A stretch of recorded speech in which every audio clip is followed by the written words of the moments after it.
Hello student, कैसे हैं आप सब। उम्मीद करता हूं कि आप लोग अच्छे होंगे। आज का जो बेटा टॉपिक है, आज वो फोटोसिंथेसिस का हम लाइट फेज रिएक्शन पढ़ेंगे। लाइट फेज रिएक्शन में एक्चुअली में हम बनाते जो हैं वो है ATP प्लस NADPH2 बनाएंगे। क्या बनाएंगे? यही दोनों प्रोडक्ट हमको बनाना है लाइट फेज रिएक्शन में, फोटोसिंथेसिस के। अब लाइट फेज रिएक्शन को 2 पार्टों में डिवाइड किया गया है। फर्स्ट है नॉन साइक्लिक फोटोफॉस्फोराइलेशन। ATP बनाने को क्या कहते हो आप? पिछले लेक्चर में पढ़ा गया था, फोटोफॉस्फोराइलेशन। ATP बनता है तो उसी में ये भी बन जाता है, NADPH2 भी बन जाता है। तो चलिए पहला देखा जाए नॉन साइक्लिक में फोटोफॉस्फोराइलेशन, नॉन साइक्लिक फोटोफॉस्फोराइलेशन। तो आपने पढ़ा था बेटा पिगमेंट सिस्टम सेकेंड। तो सबसे पहले नॉन साइक्लिक में पिगमेंट सिस्टम सेकेंड आता है। आपने एक चीज़ और देखा था, यहाँ पे क्लोरोफिल A680 नैनोमीटर वाला होगा पिगमेंट। ये क्या है? LHC, ठीक ना। अब ये कौन सा है? PS सेकेंड है। 4 फोटान इस पर गिरे। हमने कहा था पिछले लेक्चर में कि एक फोटान जब गिरता था तो एक इलेक्ट्रॉन रिलीज होता था। तो जाहिर सी बात है 4 फोटान गिरा है तो क्लोरोफिल A के मैग्नीशियम से कितने इलेक्ट्रॉन बाहर निकलेंगे? 4। कितने इलेक्ट्रॉन रिलीज हुए फोटो एक्साइटेशन होके? 4। सबसे पहले जिसने प्राइमरी एक्सेप्टर फियोफाइटिन, किसने एक्सेप्ट किया? ये फियोफाइटिन ने 4 इलेक्ट्रॉन इसको एक्सेप्ट कर लिया। और यहाँ पे क्या क्या हुआ? अच्छा, ये चल कहाँ रही है सारी प्रोसीजर? तो आप ध्यान रखिएगा कि आपका जो क्लोरोप्लास्ट था, क्लोरोप्लास्ट के ये थाइलाकोइड के अंदर चल रही है। कहाँ चल रही है? क्योंकि थाइलाकोइड के अंदर ही आपका PS फर्स्ट, PS सेकेंड, यही सब इसी के पास, या कह सकते हो ग्रेना लैमेली और स्टोमा लैमेली के अंदर ही चल रही है। ठीक है, आपके स्टोमा या मैट्रिक्स वाले लिक्विड वाले पार्ट से अभी कोई वास्ता नहीं है। ठीक, तो हमने कहा कि LHC जो पिगमेंट सिस्टम आपने पिछले लेक्चर में पढ़ा था, उसमें कहा कि जब फोटान 4 गिरे तो 4 इलेक्ट्रॉन बाहर निकल गया। अब भाई साहब इसी में वाटर तो हर जगह घूमता रहता है। तो एक लड़के ने पूछा कि सर ये बताओ आप कि 4 इलेक्ट्रॉन बार बार जब निकलेगा तो क्लोरोफिल A के मैग्नीशियम से ख़त्म हो जाएगा। हमने कहा हाँ, आप तो बहुत अच्छी बात की हो, लेकिन होता क्या है, यहीं पर H2O घूमता रहता है। 2H2O के मालिक्यूल लोगे तो होता क्या है, जब H2O घूमता रहता है, जब लाइट गिरती है जिससे क्लोरोफिल A के मैग्नीशियम से 4 इलेक्ट्रॉन बाहर निकलता है तो उसी वक्त H2O भी टूट जाता है। एक ऑक्सीजन एटम निकलता है, देखिए, और 4 प्रोटॉन निकल जाता है और 4 ही इलेक्ट्रॉन निकल जाता है। कितने इलेक्ट्रॉन निकल जाते हैं? अबे तो आप जानते हो ना, 2 2 जा 4 हाइड्रोजन हो गए, 2 ऑक्सीजन हो गए, तो ऑक्सीजन इस फॉर्म में निकल गया।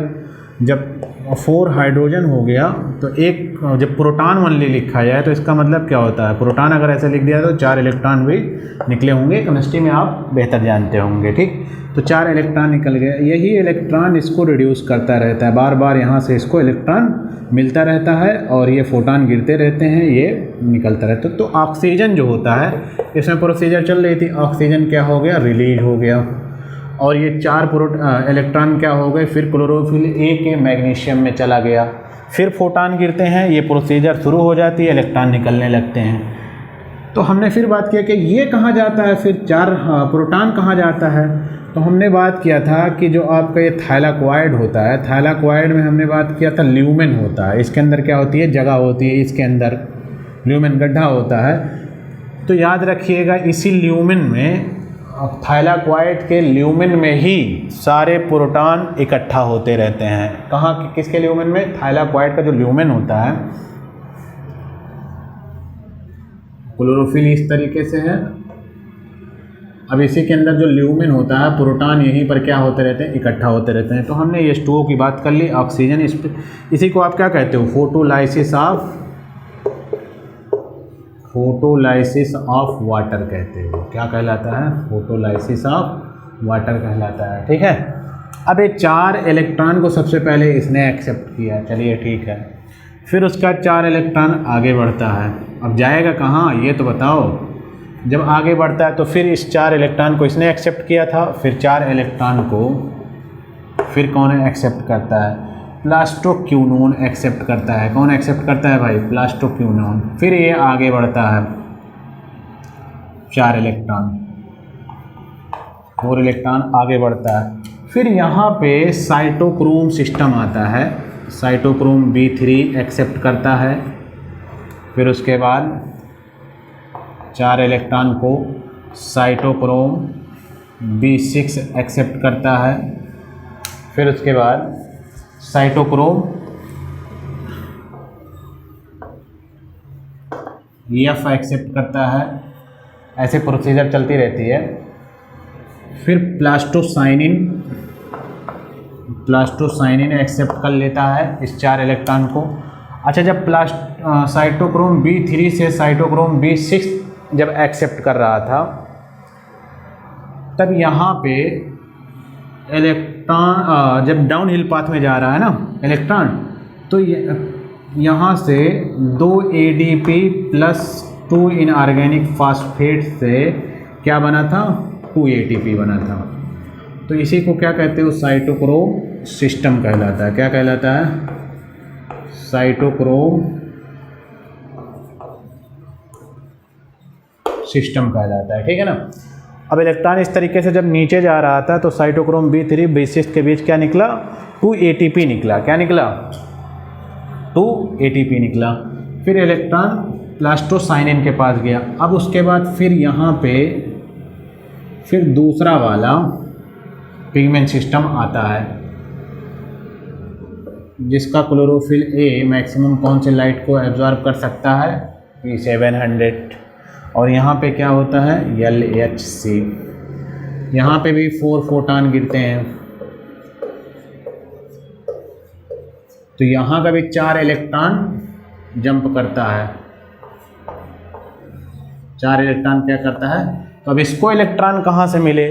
तो ये वाला जो इलेक्ट्रॉन होता है आपकी PS, ये कौन सा है? PS फर्स्ट है। तो ये वाला इलेक्ट्रॉन इस बार इसको देता रहता है बार बार। यहाँ इसलिए फोटोलाइसिस ऑफ वाटर नहीं होता है। यहाँ पे फोटोलाइसिस ऑफ वाटर हुआ, ये वाला इलेक्ट्रॉन यहाँ पे पहुँच जाता था, ये चलता रहता था, ठीक, यहाँ से निकल करके।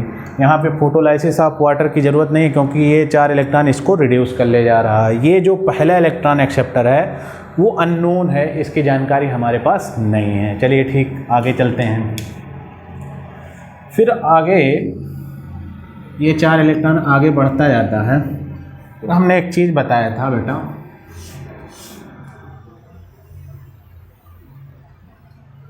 कि थाइलाक्वाइड होता है। हमने बताया सब कुछ, ये इतना सिस्टम अभी थाइलाक्वाइड के अंदर ही चल रहा था इतना। लेकिन जब इसके बाद इलेक्ट्रॉन निकला, जब इसने एक्सेप्ट किया, फिर उसका आगे चलता है। फिर रिडॉक्सिन आयरन के कुछ आते हैं, फिर 4 इलेक्ट्रॉन और आगे बढ़ता है। तो मैट्रिक्स में अब मैट्रिक्स का यूज आया, जो यहाँ पे मैट्रिक्स होता है। अब ये इलेक्ट्रॉन 4 इलेक्ट्रॉन, यहाँ पे बहुत सारे प्रोटॉन होते हैं। क्या होते हैं? प्रोटॉन होते हैं। और इसी मैट्रिक्स में NADP होता है। क्या होता है? NADP प्लस होता है। कुछ पाया जाता है इसी में, इसी मैट्रिक्स में पाए जाते हैं। अब ये 4 इलेक्ट्रॉन्स, अभी तक तो इतना रिएक्शन पूरा आपके इसी में चल रहा था, या इसमें चल रहा था या इसमें चल रहा था। ये अब 4 इलेक्ट्रॉन्स इसमें आते हैं आपके मैट्रिक्स में। तो जब मैट्रिक्स में आते हैं तो इसको रिड्यूस करते हैं। भाई कहीं ना कहीं इलेक्ट्रॉन तो किसी को रिड्यूस करेगा, तो NAD और किसको? हाइड्रोजन को रिड्यूस करते हैं। तो देखिए 2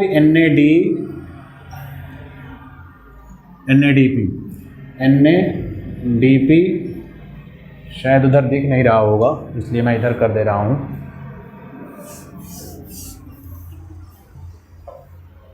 चार इलेक्ट्रॉन जो होते हैं 2 NADP प्लस और 4 प्रोटॉन इस यहाँ से आते हैं, ये भी यहाँ से आता है, और उसको कन्वर्ट किस में करा ले जाते हैं? 2 NADPH2 में कन्वर्ट करा ले जाते हैं।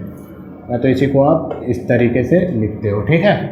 तो याद रहेगा 2NADPH2 में कन्वर्ट करा ले गए। अब एक चीज़ आप ध्यान से देखो कि यहाँ पे इसके अंदर प्रोटॉन बढ़ रहा है। क्या हो रहा है? ये वाला प्रोटॉन थाइलाकोइड के ल्यूमेन में बढ़ रहा है और यहाँ पे जो मैट्रिक्स में पाए गए थे वो प्रोटॉन घट रहा है। आप देख रहे हो ना, यहाँ के प्रोटॉन घट रहे हैं और यहाँ के प्रोटॉन बढ़ रहे हैं, क्योंकि अभी और केमी ऑस्मोटिक एक थ्योरी है जो AT जब यहाँ से फिर उसका यहाँ आना होगा, इसको जब यहाँ से भी निकलेगा तब भी एक तरीके की ATP मिलती है, तो वो भी देखा जाना है अभी। तो हमने बात क्या किया कि नॉन साइक्लिक फोटोफॉस्फोराइलेशन में हमने ATP पाया और क्या पाया, 2NADPH2 पाया। जब एक बार आप साइकिल चलाते हो तो क्या मिलता है, 2 ATP मिलता है और क्या मिलता है, 2NADPH2 मिलता है। तो रिड्यूस यहाँ पे हाइड्रोजन प्रोटॉन की कमी हो रही है। भाई ये जब चलेगा तो प्रोटॉन की कमी होगी, वाटर टूटेगा तो इसके अंदर प्रोटॉन बढ़ता जाता है, ठीक है। तो ये समझ में आया बेटा आपको इतना। तो हमको जो फाइनल गेन हुआ नॉन साइक्लिक फोटोफॉस्फोराइलेशन में एक बार साइकिल चलने पे 2 ATP का मिला हमको एक बार चलने पे, और 2NADPH2 मिला, और कहीं ग्रेडियंट हो गया, कहाँ पे कहीं ज़्यादा हो गया, कहीं कम हो गया प्रोटॉन, कहाँ पे ज़्यादा हो गया, थाइलाकोइड के ल्यूमेन में प्रोटॉन ज़्यादा हो गया, और यहाँ पे क्या हो गया, स्टोमा वाले पार्ट में या मैट्रिक्स वाले पार्ट में यहाँ पे प्रोटॉन कम हो गया, ठीक है। इतनी बात आपको जाननी थी। अब हम बेटा मैंने इसको इरेज कर दिया। नॉन साइक्लिक फोटोफॉस्फोराइलेशन को आप जेड स्कीम भी कहते हो। जेड स्कीम इसलिए क्योंकि ऐसे जिग जैग बना हुआ था। इसको नाम किसने दिया था, रॉबर्ट हिल ने ही 1960 में। कौन से ईयर में, 1960 में। हमने एक बार जब साइकिल चलाई थी नॉन साइक्लिक फोटोफॉस्फोराइलेशन की तो 2 ATP और 2NADPH2 रिड्यूस होके हमको मिला था, ठीक है। अब हमको साइकिल लाइट फेज में हमको बनाना क्या था, यही दोनों बनाना है। अब हम दूसरे फेज पे चल रहे हैं, दूसरे पार्ट पे, साइक्लिक फोटोफॉस्फोराइलेशन, ठीक। अब इसमें क्या होता है देखिए। अच्छा, इसमें आप देखे थे नॉन साइक्लिक में पिगमेंट सिस्टम दोनों आया था, पिगमेंट सिस्टम फर्स्ट भी आया था, पिगमेंट सिस्टम सेकंड भी आया था। बट यहाँ ऐसा नहीं है साइक्लिक फोटोफॉस्फोराइलेशन में, है क्या, ओनली आपका PS फर्स्ट यूज होता है, ना कि PS सेकंड। PS फर्स्ट में क्या होगा, क्लोरोफिल A मीन्स क्या होगा, 700 नैनोमीटर की लाइट को एब्जॉर्ब कर सकता है, या LSC होगा। अच्छा, यहाँ पे सिर्फ 2 ही फोटान आपके इस पर गिरते हैं। कितने फोटान गिरते हैं, 2 ही फोटान। जब 2 ही फोटान गिरेगा तो 2 इलेक्ट्रॉन निकलेगा। कितने इलेक्ट्रॉन निकलेंगे, 2 इलेक्ट्रॉन निकलेंगे। इसको कौन एक्सेप्ट करता है, तो अननोन है। कौन है, अननोन है, इसकी नॉलेज नहीं है। फिर उसके बाद ये 2 इलेक्ट्रॉन आगे चलता आयरन कंटेनिंग के पास जाता है यहाँ पे, फिर और इलेक्ट्रॉन आगे जाता है, इलेक्ट्रॉन आगे जाता है, फिर आता है फेरिडॉक्सिन, फेरिडॉक्सिन एक्सेप्ट करता है, फिर और आगे जाता है, फिर यहाँ पे एक्सेप्ट करता है प्लास्टोक्विनोन 2 इलेक्ट्रॉन को, ठीक। फिर और आगे जाता है, फिर आ जाता है साइटोक्रोम सिस्टम, साइटोक्रोम B3, ये एक्सेप्ट किया 2 इलेक्ट्रॉन को। फिर और आगे बढ़ता है 2 इलेक्ट्रॉन, तो 2 इलेक्ट्रॉन जब और आगे बढ़ता है तो यहाँ आता है साइटोक्रोम B6, उसका और आगे बढ़ता है तो आता है साइटोक्रोम F, और यहीं पे एक ATP ADP plus inorganic phosphate, ऐसे थोड़ा सा डाउन बनाइएगा, यहीं पे एक ATP आपका निकल जाता है।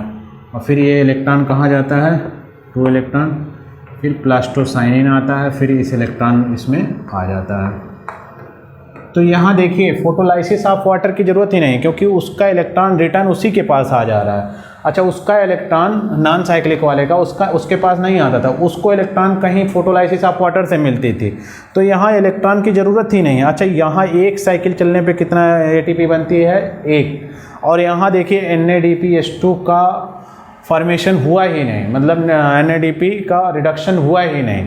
तो याद रखिएगा इसमें 2 फोटान गिरते हैं और 2 ही इलेक्ट्रॉन बाहर निकलते हैं और इस तरीके से फिर रिटर्न चला जाता है, इसीलिए इसका नाम क्या होता है, साइक्लिक प्रोसीजर। तो एक बार जब नॉन साइक्लिक चलती है तो कितने ATP बनते हैं, 1।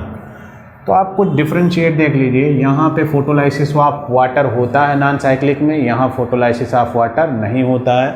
यहाँ NADPH2 बनता है, यहाँ NADPH2 नहीं बनता है।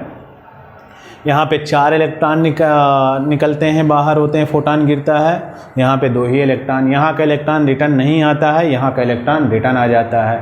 तो टोटल हमने जो लाइट फेज का रिएक्शन पढ़ा उसमें ATP दोनों तरीके से बनाना हमने सीख गए। ठीक, अब हम बात करते हैं बेटा कि नोट का कुछ पॉइंट, जेड स्कीम। जैसे आपको मैं ये बताऊं कि एक ग्लूकोज मॉलिक्यूल C6H12O6, एक ग्लूकोज मॉलिक्यूल बनाने के लिए क्या क्या चाहिए था, लाइट चाहिए था, मतलब फोटान, और क्लोरोफिल चाहिए था, आप तो जानते ही हो। और क्या चाहिए था, आप बैलेंस करिएगा, CO2 चाहिए था, और क्या चाहिए था, H2O चाहिए था। कहाँ H2O यूज हुआ आप जानते ही हो, फोटोलाइसिस ऑफ वाटर में। CO2 का भी यूज होना है। तो आप जानते हो कि हमने कहा था कि ये जो ATP और NADPH2 बनता है, दोनों में ATP प्लस NADPH2 बनता है, तो एक ग्लूकोज मॉलिक्यूल बनाने के लिए कितने कार्बन इसकी ज़रूरत होती है, 6। तो इसको रिड्यूस करने के लिए लाइट फेज में ATP और NADPH2 कितने चाहिए, तो याद रखिएगा 6 मॉलिक्यूल चाहिए होता है कार्बन डाइऑक्साइड के। एक मॉलिक्यूल आप ग्लूकोज बनाने के लिए, तो कितना आपका ATP और NADPH2 चाहिए, तो 18 ATP चाहिए होता है एक मॉलिक्यूल बनाने के लिए, याद रखिएगा। और कितना आपका NADPH2 चाहिए होता है, 12 NADPH2 चाहिए होता है। ठीक, अब बात आती है तो कितनी बार इसको चलाओगे, कितनी बार इसको चलाओगे कि ये पूरा हो जाए। तो एक ग्लूकोज मॉलिक्यूल बनाने के लिए आप इसको 6 टाइम चला दीजिए। अगर आप ये जब चलाए थे जेड स्कीम वाला, जेड नॉन साइक्लिक वाला, तो एक बार चलाने पे 2 NADPH2 मिलता था और 2 ATP मिलता था। तो आप इसको 2 बार चला दीजिए, नॉन साइक्लिक वाले को 2 बार चला दीजिए, तो 6 टाइम चला दीजिए। 6 टाइम चलाएंगे तो क्या मिल जाएगा, 12 ATP मिल जाएगा और 12 ही NADPH2 मिल जाएगा। और इसको साइक्लिक वाले को भी 6 टाइम चला दीजिए, 6 टाइम साइक्लिक वाले को चला दीजिए, तो इसमें कितने मिल जाएंगे, 6 ATP मिल जाएगा। एक बार चलाओगे तो 1 मिलेगा, यहाँ पे 0 NADPH2 मिलेगा। तो आप देखिए 6 बार इसको चलाना पड़ेगा, 6 बार इसको चलाना पड़ेगा, सिर्फ एक ग्लूकोज मॉलिक्यूल। देखिए 12 6 18 और 12 NADPH2 चाहिए, तो 12 NADPH2 हो गया। तो जेड स्कीम में, इसको जेड स्कीम भी कहते हो, एक ग्लूकोज मॉलिक्यूल बनाने के लिए 6 कार्बन डाइऑक्साइड की ज़रूरत होती है। अब यही पूरा रिएक्शन जो है डार्क रिएक्शन कहलाता है।